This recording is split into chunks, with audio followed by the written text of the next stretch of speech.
Hi,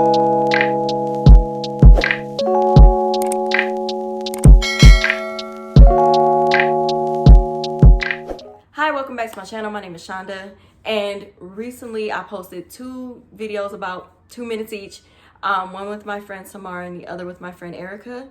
I feel like I need to post their entire interviews because 1, they had a lot to say and it deserves to be heard in the public, and 2, they took the time out to interview with me when they really didn't have to. It's not easy to be on camera, and I certainly do understand that, so I appreciate them. And 3, I do feel like the public needs to hear what these women have to say. Without further ado, here's Tamar's video in its entirety. Enjoy. I am Tamar McClendon. I work in social media, and I am 29 years old from Cincinnati, Ohio. And you're familiar with the I Don't Dream of Labor movement. Yes. Correct. Yes. What are your like raw thoughts about this? I think it makes sense. I feel the same way. I just don't know if it's enough of us to make a change when it comes to said movement in the first place. So what do you mean by like enough? Like, do you think our whole generation would have to get together and strike, or? It would literally have to be more than just our generation.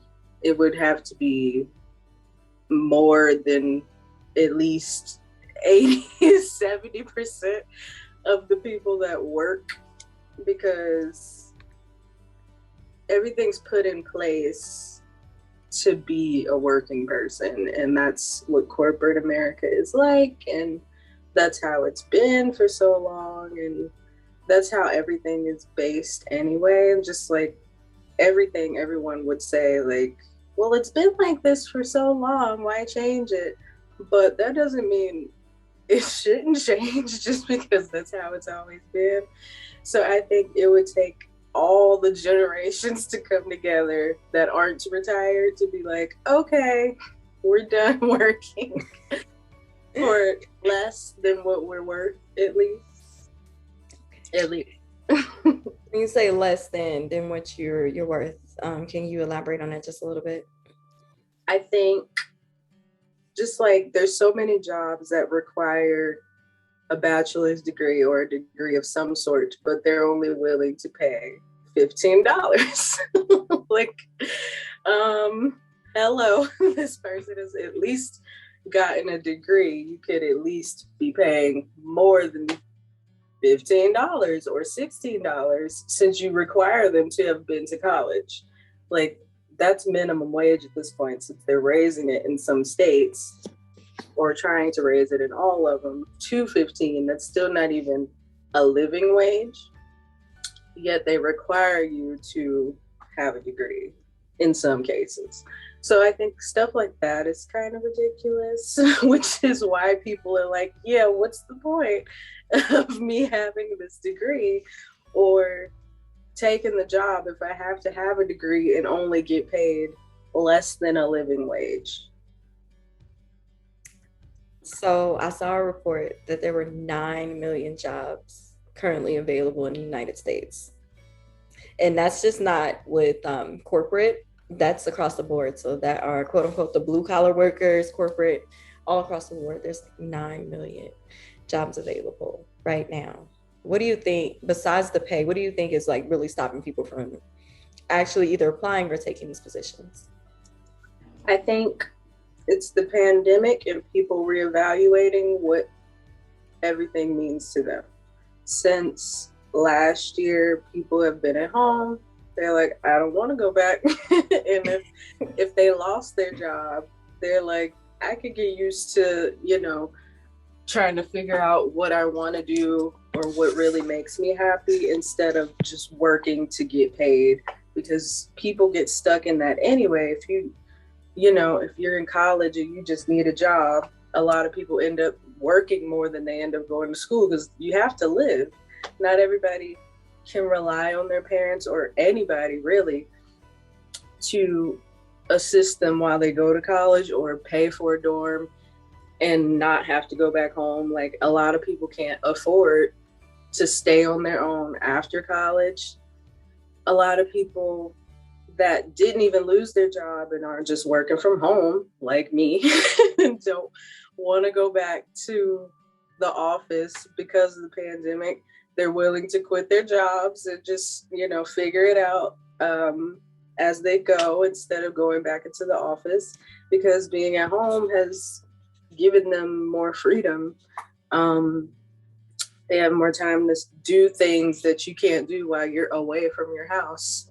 You can do multitasking in your home if you have that kind of job anyway, but mostly because you're at home, you have time to step away from your actual job and do things that you couldn't do if you were in the office. So I think there's so many jobs available because people are reevaluating their self-worth and what they think about where they want their life to go, what matters most to them, their family, being close to their family, realizing they weren't getting paid as much anyway, and they'd rather pursue something else, or they're going to try and, follow that dream that they've always had anyway and try to make, a self-employed kind of situation work, a business that they've always been putting on hold. People are going that route. So it's so many jobs available, and I see so many we're hiring and no one wants to work signs on drive-throughs. It's because people don't want to work for less than the job entails. Like, you have them doing all this work and you're not paying them what they should be paid. And it's one thing because I know some people will argue, like, well, somebody has to do the job. Yeah, but you can also pay them because this is a billion-dollar, I don't know, restaurant, whatever company. If you work at the drive-thru and it's just McDonald's, they got money. Y'all can pay these people. Like, you can't just say, well, flipping burgers should not be your living wage, or that shouldn't be your end-all job. Well, flipping burgers, if that's my job right now, I can't be paid to sustain myself while I flip burgers. Like, are you telling me I have to live with my parents because I'm flipping burgers right now because I can't afford to do anything else? Like, that doesn't make sense. So it's like, why aren't people paying what you're worth? And that's why there's so many jobs available, because people are reevaluating everything at this point. And they're like, this job doesn't really care about me, so I'm gonna figure it out and do something else anyway. So on the flip side, you did say that people would argue, and they in fact are. There are definitely more people arguing somebody has to do these jobs, who do you think that you are type of situation. I will say, how long do you think this I don't dream of labor movement can last? If it's just our generation, i.e. millennial and Gen Z, just saying, nope, we deserve and we want better. We work hard and we deserve to be able to pay for a 1-bedroom apartment, at least, if not anything else. Right. How long do you think this can last, considering everything is opening back up and everything? Right. I think it's like the double-edged kind of sword thing. It's like, at the end of the day, you can say something all day long, but if you need money, you'll eventually go back to work. And that's what's sad about it, because we have to do what we got to do at the end of the day to take care of ourselves, to live, to eat. And so, I mean, we could say all day long and try to band as many people together and say, we ain't working no more. We're done.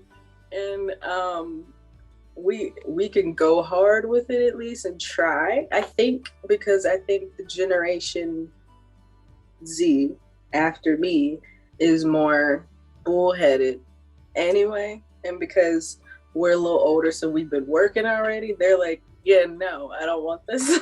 And so they're a little more stubborn, and they're gonna, I think they'll stick with it more.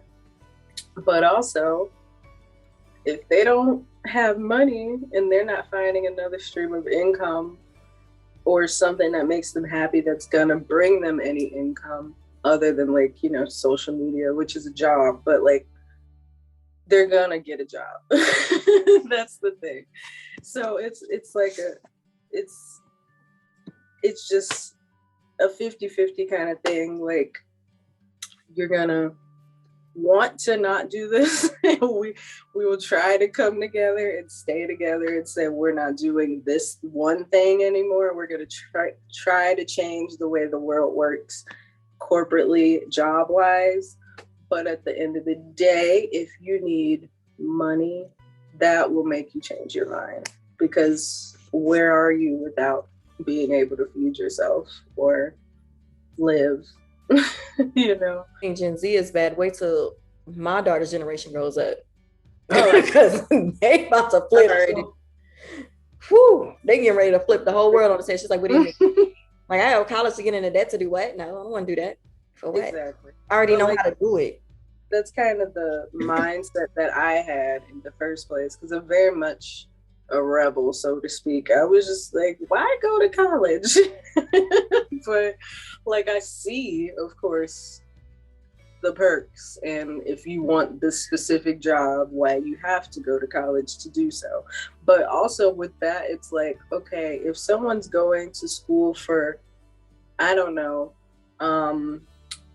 dentistry, why are you making them like take courses that have nothing to do with dentistry? Also, it's like, it's literally like y'all just want more money for no reason, because they shouldn't have to take like the science course that would help them get into the dentistry school along with English that has nothing to do with dentistry. It's like, why can't we just pay for these 2 classes that we need, but you're giving me these other ones that I have to take, and to keep people in debt to make more money when they're not using this other course. They just want this one thing. It's like, the system is just terrible.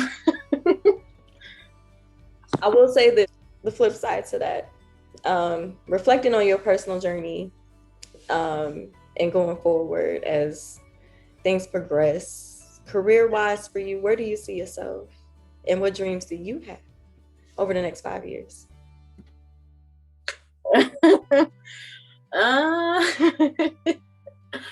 I would like to see myself doing what I actually want to do, which is just really something that makes me happy. Something, as long as it's creative, I feel like I'll be okay.